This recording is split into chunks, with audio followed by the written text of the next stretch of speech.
false shuffles and false cuts. Let's learn some. But first I want to talk about false shuffle theory.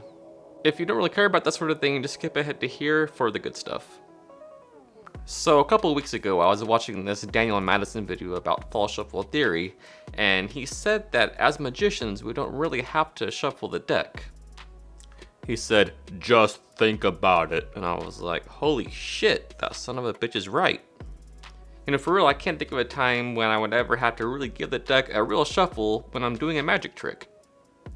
So he was saying, you know, when a real shuffle doesn't matter, do a false shuffle anyway, you know, just to practice and ever only do false shuffles. Anyway, that video was full of gold and he made some really good points. I'll leave a link down below to that video. So let's talk about the point of a false shuffle. The only point is to retain either a small setup or the entire deck setup. So with that being said, I'm starting a new series called Stacked, which is just a bunch of amazing tricks that you can do with either half stacks, full stacks, or small setups. So the purpose of everything in this video I'm going to be teaching is to casually convey to the spectator that the deck is being mixed. The purpose is not to impress or fool other magicians. So I'm not going to be teaching any table false riffle shuffles because, well, A, as magicians, we don't ever need to do those. It might look cool on Instagram, but you know, that's about it. And B, well, there's just no point to it. It just requires too much focus and attention on what's happening just for the shuffle. I mean, your pattern might as well just be, hey guys, watch this fake shuffle. Did you see it? Did you see the secret move? And for real, did you see it? I'm also not going to be doing any false in the hands riffle shuffles because, well, they're just too damn difficult and it just takes away your focus on the trick that you're performing. So you probably won't use every single item in this video, but if you're looking for a good false shuffle and a couple false cuts, then I think you'll find something that you'll like in this video. Anyway, that's enough talking, let's just get right into it. So a lot of times you don't actually get to see the deck being shuffled, but I'm going to show you the deck being shuffled every step of the way, just like this. So why don't you go ahead and push these cards in all the way like this. Perfect, and I believe it or not, this whole sequence was completely false. Every card is in order, just like that. So that first false cut I did in the hand is called the Parangelo false cut by Frank Simon from Versatile Card Magic. Here's how it's done. So this is what it simulates. I'm gonna get a different deck so we can show you. So what you're mimicking is this, just a triple in the hands false cut, just like that. The false cut looks like this, which it looks almost identical. So here's the action. So you start out like a swing cut, swinging over about maybe a third of the deck into your hand like this. And then these remaining cards, just the same thing, just with your index finger, lift up about half of these.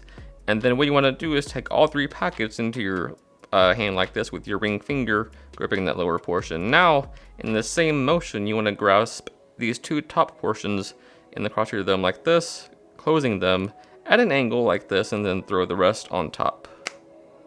So full speed or half speed, cut a little bit, lift up about half, take everything into this hand, take these two upper portions together, closing them, slap the rest on top. So you're really just doing this.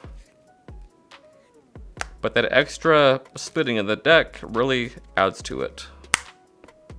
It's just a casual, not paying attention cut that you can do while you're talking. Now that little shuffle I did is really a false running swing cut by Jerry Sadowitz from Cut Controls, and this is how the original cut looks like. So you start out with biddle grip, and you swing over maybe a fourth like this, like a swing cut, and you turn this wrist over and put these face up on the table, and you just repeat that until there's no more cards left like this. And that's how it looks originally. Which is still pretty deceptive and it's false, but let's add a little bit of a spice to it. So what you can do is simulate a shuffle. You can turn the deck over like this, and I don't usually flash a bottom card. What I do is this, I bring the deck like this, and I shove over maybe, you know, 13 or 14 cards like this, and I turn my wrist over and put these cards on the table, you know, in a spread manner, and I just keep doing that so all the cards are stepped like this, as if it was a shuffle, right? So I just keep doing this, spread over, turn down, spread over, turn down, spread over, turn down, like step, step, step, step, right? And then, you know, they can do this sort of number, and then that's the same thing, but it looks like a shuffle and it feels like a shuffle, but it's also false. So once again, spread over some cards, turn this wrist down, slap them on the table, keep doing this until there's no cards left. Keep stepping them like this, as if it were a shuffle, and then, you know, that's your false running cut or false shuffle, whatever you want to call it. It looks awesome. Alright, so I'll give the deck a few cuts like this on the table, and believe it or not, that whole cut is completely false.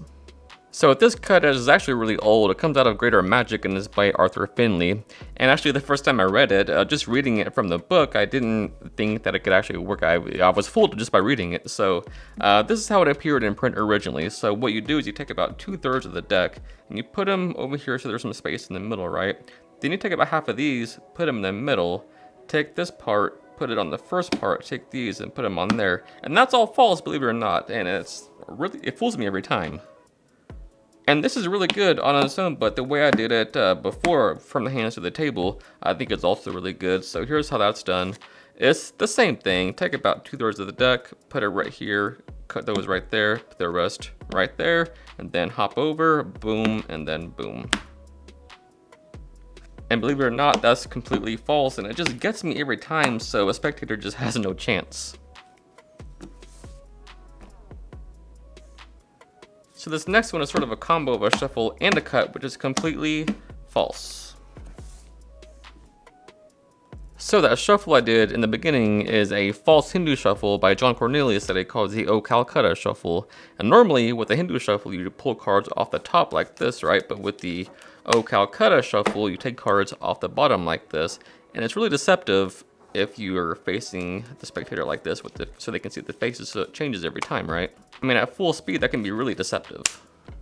So by adding a different layer to this, I think it could become just really impossible to follow. So start out with a Calcutta shuffle, maybe running 2 or 3 of these little blocks off the bottom like this, right? And then what you do is set the last block right here, and then half of these right here and then there. And what you're going to do now is just the standard OC cut by JOC by stacking them up like this, which is just another fantastic false cut on its own, which is just this, a third there, a third there, a third there, stack them up just like that, which is the same thing as doing this. You're just adding the shuffle to it. So boom, boom, boom, there, there, there, boom, boom. Alright, so this next one is also triple cut on the table, which looks almost like the OC cut, but it's just a little bit different, and it's also completely false. So it's called the 1, 2, 3 Winnipeg cut by Frank Garcia, which is just a different play on the original Winnipeg cut, which looks like this. Everyone knows it, just like that, which is just taking the bottom cards off like this, scraping, and then slapping the top back on. So what you're going to do is take about 2/3 of the deck away from the bottom and put them over here, away from me like this. So at full speed, you know, it just looks like that. And then what you're going to do is take about half of these and put them in the middle. Then come back over here and just restack them in order like this. And that's completely false.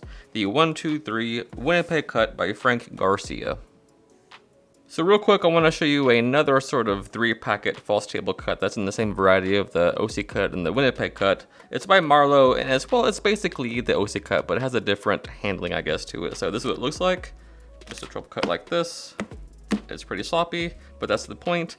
And that's basically an OC cut, just done differently. So what you're going to do is chop off about 1/3 of the deck like this, on the table like this, come away with this.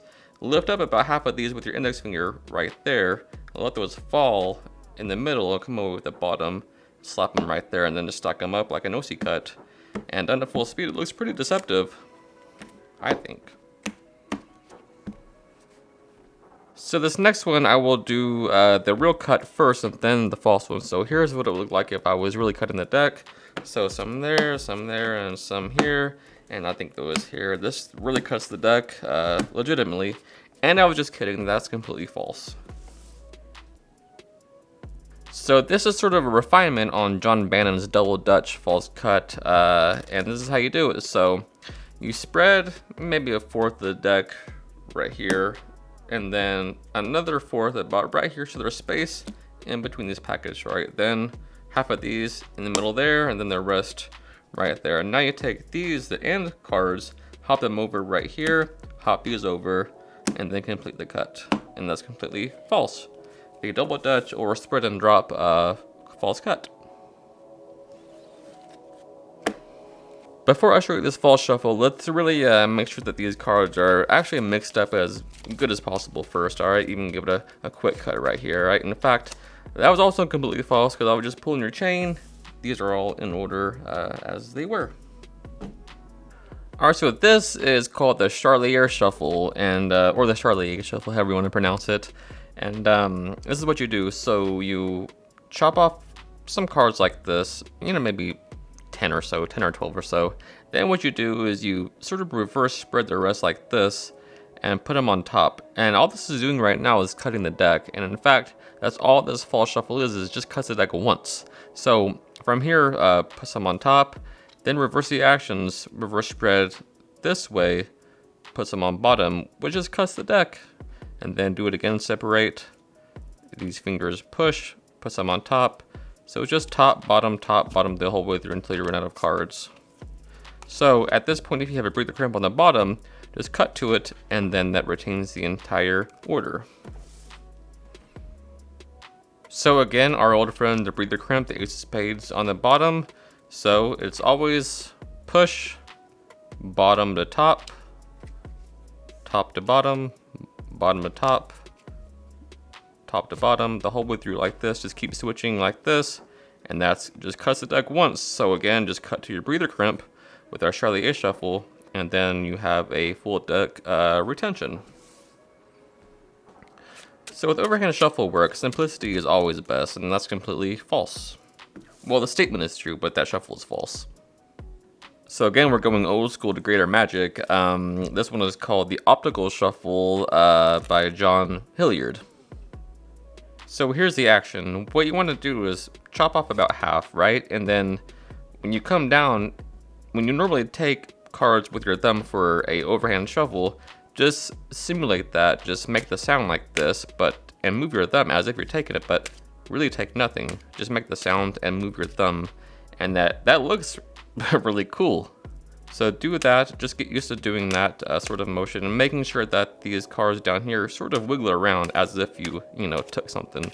And that the optical illusion, hence the name, is actually really spectacular. Alright, so once you do that once, come down over here, actually drop some from the top behind there, right, with your thumb like this. Then repeat that optical like that, and then drop some optical, whoops, don't actually drop one. That'd be bad. And then drop, optical, drop. So you're just repeating the optical and the backdrop over and over. So first a real chop, then optical, backdrop, optical, backdrop, optical, backdrop. But done to speed, man, is that good. So if you want to add some more deception to this, just like before with the Charlier Shuffle, it cuts the deck. What you can do is this, so optical, backdrop, then really throw the rest on top, and that just cuts the deck. Another simple but effective fall shuffle is this, the GW Hunter fall shuffle, or known as the Hunter fall shuffle, was that, and that's completely false. And here's how you do it. So what you do is chop off about half and run maybe 3 or 4 cards. I do 3 because it's easier to stay focused, right? So 1, 2, 3 single cards, and then what you do is you throw these on top, but at an angle. So it's kind of like the lapel automatic jog, where that happens, where you have a jog like this, and then what you do is you take your index finger and you push up on it like this, so you have that gap, and then take these like this, and then run those 3 cards back on top. So it's 1, 2, 3, and then throw the balance back on top, and that will retain the entire order. So I'll show you one more overhand shuffle. It's not really a full deck retention. It's more of just a red-black retention of the deck. So all red here, all black there. So this is known as the Ireland Shuffle, and there's a ton of tricks that you can do with this sort of red-black setup, so this is a good shuffle to have. The action is this. So you chop off maybe about 2 chunks of cards, a fourth here, a fourth here, and then when you get to the middle, start running single cards just to reverse the order, right? So all you're doing is you're really shuffling the deck, but you're just reversing the order of the colors, right? You're just swapping those around. So it just retains the order of their red-black relationship. So watch, just to get a clear picture, I'll do it face up. So you're here, you chop off a few chunks like this, and towards the middle, just run singles, right? And you'll feel when it's in the middle, and then when you get to the end, just shuffle normally, and then the red-black setup is retained. Alright, so as always, I hope you learned something new from this video, and thanks for watching. Till next time, happy practicing. I love you guys.